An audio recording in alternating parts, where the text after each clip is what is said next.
Magandang araw sa inyong lahat. Ang kwento natin ngayong araw ay tungkol sa isang bahay na luma.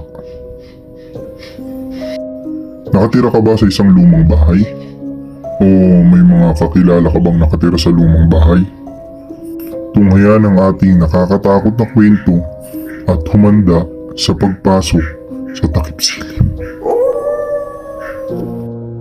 Magsisimula ang ating kwento sa isang lalaking nagngangalang Dodong.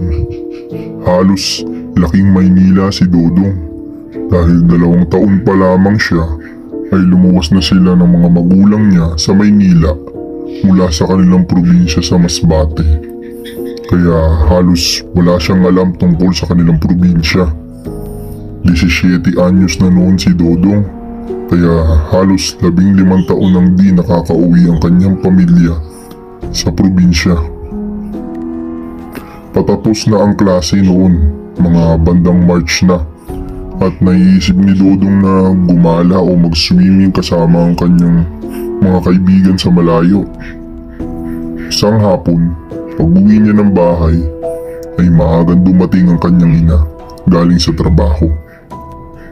Si Aling Minda, mabait ito at likas na palangiti sa kahit sino mang tao.